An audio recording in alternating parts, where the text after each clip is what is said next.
Can I make this statement about purpose, therefore? Purpose is so powerful, and if you understand it, becomes personal. Number one, you were created with a purpose and for a purpose. Nobody here is a mistake. Not one person in this planet came here as an experiment. You were not born just to make a living and keep a job and pay bills and then die. You were not born just to retire and get some pension and then fade away and we put you in a plot somewhere. You were born because there's something God wanted done that required you. You exist because God wanted something to happen on earth that he gave you to do. As a matter of fact, Job 36 says this, and I love this verse, verse 5. It says, God is mighty, but does not despise men. He is mighty and firm in his purpose. That word despise means to ignore. God does not ignore 6.1 billion people on earth right now. Each one of them, God has a specific purpose for them, and he will not despise or ignore them.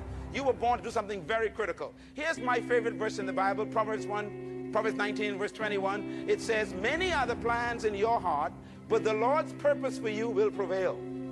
Say amen. God said you got many plans for 2004. But before you make plans, consult me for my purpose, he says, because I got a purpose for your life in 2004. There's some things God wants done in you in 2004. And that's why you shouldn't just go about making plans without spending time with God. That's why you have to stop and begin the year in his presence like this, because you ain't smart enough to figure out your future. And God knows your future long before you was created, and therefore he wants you to know his purpose so your plans can be in keeping with his purpose. What a tragedy to be successful in the wrong thing. It's frightening to be perfectly successful in something God never told you to do. Therefore, the future of your life should be always tapping into God. What did he create me to be?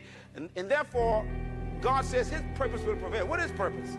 Purpose is defined as the original reason for the existence of a thing. In other words, purpose is why a thing was made. Secondly, purpose is the reason why something was created. In other words, whatever you were born to do is why God created you. You were not born just to live a life and just die. You were born to accomplish something specifically. Matter of fact, success is making it to the end of your purpose. That is success. It's like a bird trapped in an egg. If that bird never flies, that bird is a failure. It never made it to flight. And that is what success is. Success is not just existing. Success is making it to the end of why you were born. Every banana tree, every mango tree, every apple tree is the end of the seed. And the seed is not successful until it makes it to the tree and has fruit on it. And that's what success is about. It's about fulfilling and completing your purpose in life. I want to talk about purpose and time for a minute. Write this down. Very important. This blew my mind some years ago. And that is, time was created by God. He put you in it, but he doesn't live in it. What is time? We're talking about 1 year. Time is defined as an interruption in eternity. In other words, God, who lives in forever, took a little piece of forever and called it time. And then he put us in it. In other words, time has a beginning and an end and is trapped in forever. In other words, God lives in eternity. Eternity has no measure. It has no time in it. It is timeless. Matter of fact, eternity is time without measure. So God lives in eternity, but he created time, put us in it, and then he gave us time to be lived in days and weeks and months and years. And we're about to change another year, which is 52 weeks, which we have to account for in our lives tonight. We're about to enter another 52 weeks of our life. And we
sure that those 52 weeks are used for what God gave us birth for.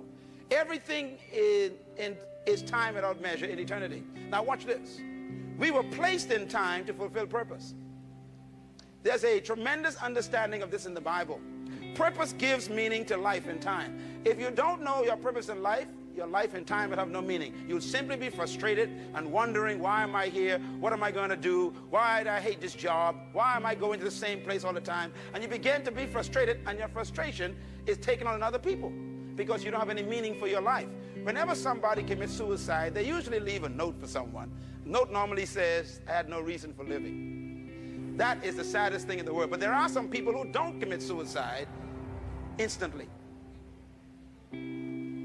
They're committing suicide slowly, like taking drugs every day, like drinking alcohol every day. It's what I call slow suicide. They can't see something more important than smoking cigarettes or drinking alcohol or taking cocaine or something. In other words, they haven't found something more important than the drug. They're committing suicide. The reason why I don't drink alcohol and I don't smoke is because I found something more important for my life that these things will interrupt with. And so I have to stop whatever stops me from fulfilling my dream. And therefore, when you have a purpose for your life, it disciplines your behavior and chooses your habits.